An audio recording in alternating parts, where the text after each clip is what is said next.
So welcome to Power Parsha Pearls, and this week's Torah portion is Shelach. And it's a compelling story. You know, what makes a champion, skill or will? Imagine for a moment that you're a champion. You're the best in your country. How does that make you feel? Good. You're a champion.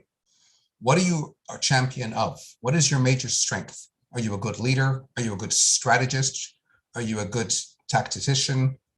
Maybe some insight into this is in our Torah portion.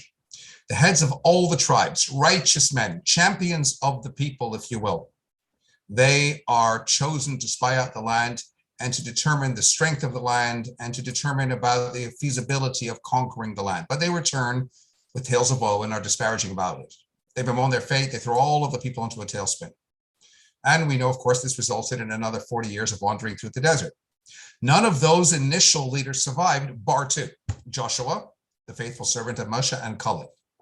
What made them stand out from the crowd was that they looked beyond just the here and now. Sure, there were fortified cities. Yes, there were giant mutant fruit and oversized people built like houses, but they had a vision. They knew that nothing is insurmountable, and if that this was their destiny, they would figure out a way to make it happen. They were shunned by the people. They were mocked. They were ridiculed, even threatened with death, but they remained absolutely committed to the vision regardless. Even as they were deemed feebler than the rest, much like the tortoise and the hare, in the end, it was they who crossed over the finishing line. So these two men, they overcame the dream stealers with their pronouncements of blue. How often do we hear, "It's impossible," or "You're not good enough"? All the naysayers destined to stop you from fulfilling your potential. But Joshua and Caleb had the courage to go against the natural flow dictated by others. What makes a champion is not the trophy. It's not the talent. It's not the salary. It's not the most points. It's not the fastest time. It's not the most records. It's not even being the best of the best. All of these things are the benefits of what makes a true champion. But real winners in life are those who have the courage to see the impossible, the people who overcome and persevere through adversity, people who learn from their mistakes, and no matter what, they never give up on their dreams. A true champion has vision. Champions know that success is inevitable, that there's no such a thing as failure, only feedback. They know that the best way to forecast the future is to create it. In the words of Muhammad Ali, champions aren't made in the gyms. Champions are made from something they have deep inside of them: a desire, a dream, a vision. In that sense, everyone has the potential to be a champion, each in our own way. It doesn't mean you have to be number one. It doesn't mean you have to be the best. It simply means that you have to do your best, that you are actually motivated by the very will and desire to excel and to succeed. So the question you have to ask yourself is, what is your mindset? What are the thoughts that run your life? Are they negative mindsets or are they positive mindsets? Do you tell yourself that providing you just manage, all is well? Or do you tell yourself to use your abilities and your skills and your qualities to the full each and every single day? To become a winner, you have to be willing to learn from those who have been winners themselves. And so that therefore, even as the story of the spies is essentially of the most tragic tales in the Torah, because the course of Jewish destiny was altered forever and the dreams of the day were shattered and transformed into the stuff nightmares are made of, still, we can look for pockets of light and take advantage of the living lessons that role models like Joshua and Caleb provide. The examples set forth by them challenge me to ask myself, do you have the determination to keep going when all appears to be against you? Can you dig deep and keep focused when others are putting you down? Do you have the ability to work at what you want, the ability to believe in yourself, the ability to realize that you can achieve your dream, the ability to keep going when others have thrown in the towel? To be fair to those who are charged with the task of that first entry into the land, the truth of the matter is the bigger the goal and the wilder the dream, the more resistance there's going to be on the journey. But consider this. For decades, it was believed a physical impossibility for a human being to run a mile in less than 4 minutes.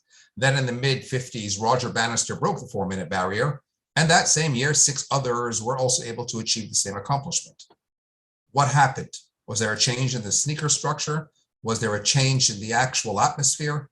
Obviously, none of that is the case. What really happened is the fact that there was a fundamental change in the mindset. Almost all of our limitations are self-imposed. And when you think you can't, then you won't. When describing the inhabitants of the land, these tribal leaders declared, We were like grasshoppers in our eyes, and so we were in their eyes. It's only because they believe themselves to be so small, we were like grasshoppers in our eyes, that they typically assumed that they were perceived as such also in the eyes of others. But once the mental barrier is penetrated, the perception changes, and we find ourselves doing things previously unimaginable. Records are broken, and we emerge real winners in life. And so, yes, to be a champion, you have to think like a champion. You have to believe in yourself that you deserve to win, as Yehoshua and Kalev demonstrate. And when you do, then you surely will. But here's another point to think about within this context. Can I do it? How can I do it? Those two questions are worlds apart and essentially determine whether you are likely to succeed in life or not. Upon discharging the spies on their mission, Moses presents them with a list of questions that they needed to answer. See the land, Moses says to them. How is it? And the nations that dwell in it, are they strong or weak? Are they few or numerous? And how is the land in which they dwell? Is it good or bad? And how are the cities in which they dwell? Are they open or are they fortified? When the 12 spies returned from their 40-day tour of Israel, they presented to the people a report of their findings. We arrived at the land to which you sent us, and indeed it flows with milk and honey, and this is its fruit. And then they add, but the people that dwells in the land is powerful. The cities are greatly fortified, and we also saw the offspring of the giants. We cannot ascend to that people, for it is too strong for us. That's what the spies proclaimed. The report that the spies brought back demoralizes the Jewish nation and drained them from their motivation to enter the land. So I've got one puzzling question to consider in this story, and that is this. A problem so simple and yet at the same time so poignant and so telling. These spies received harsh punishment for what? Moshe sent them on a mission. As we've just highlighted, he gave them a detailed list of questions about the land. He instructed them to make their own observations as to what will await the people upon their arrival. That's exactly what the spies did. They came back with an answer to all of Moses' questions, and they reported what they perceived to be the reality of the situation. You know, corrupt governments all through the ages work on spin, keeping truth from the public, and only allowing that which is relevant and least damaging to filter through. So, if Moses expected them to cover up their observations, that the land was inhabited by mighty men and that the cities were greatly fortified, if he wanted to cover that up because he did not want to strike fear in the hearts of the people, then he should never have sent them in the first place. He sent them, he gave them a list of questions, they came back with their answers. Why are they faulted for relating what they had seen? Well, let's consider a little more carefully their response. You know, in Yiddish, there's an expression which goes like this, Wer hat dir gefragt, which simply translates to mean, who asked you? In other words, in our context over here, Moshe asked them to bring back a report. So when he asks them to determine, and the people that dwell there, are they strong or weak? You come back with either strong or weak. The spies, however, later say, we cannot go up against the nation because they are much stronger than we are. Who asked you for that embellishment? When Moshe asked the spies to establish what are the cities that they dwell in, are they like camps or strongholds? You can come back and say they're strongholds, they're fortified. But they come back and they say the cities are fortified and very, very great. Who asked you to add the embellishment and very, very great? When Moshe asks them to find out what the land is, whether it's fat or lean, and instructs them to bring back some grapes, and they come back with grapes and pomegranates and figs for maximum visual effect, then clearly there is an altogether different agenda here.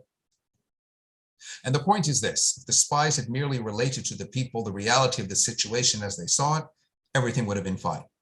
But they did more than that. They used the difficulties they observed as an incentive to introduce the option of fear, surrender, and capitulation in the face of crisis. And perhaps the most telling of all is their concluding remark.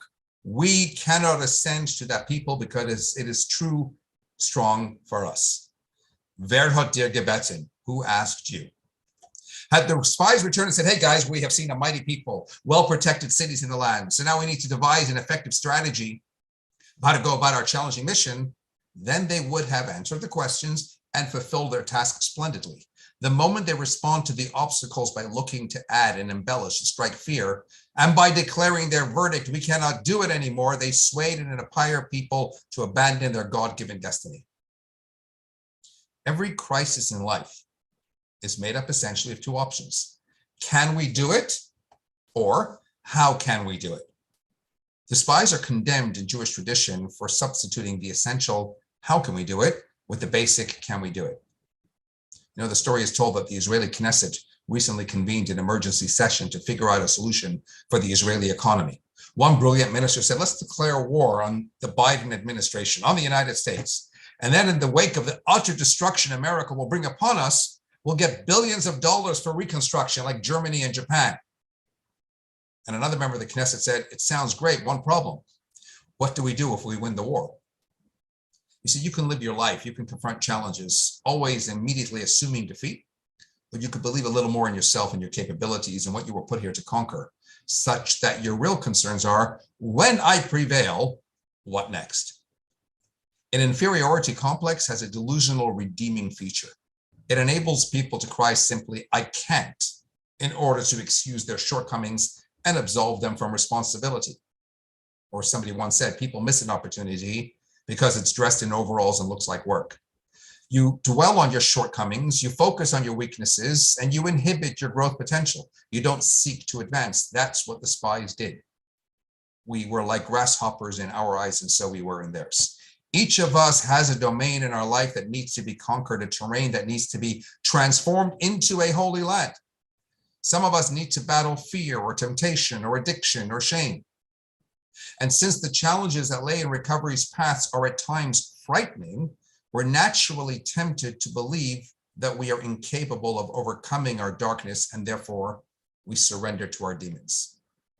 The feeling is understandable, but it's a sad mistake that has to be fought tenaciously because it robs us of the opportunity to liberate our souls and arrive at our personal promised lands. The question ought never to be, can I do it? The only legitimate question is, how can I do it? Because beyond the initial hurdles, which are really only transient deterrence, is really everything that we've always been waiting for over the horizon. Wishing you all a Shabbat Shalom.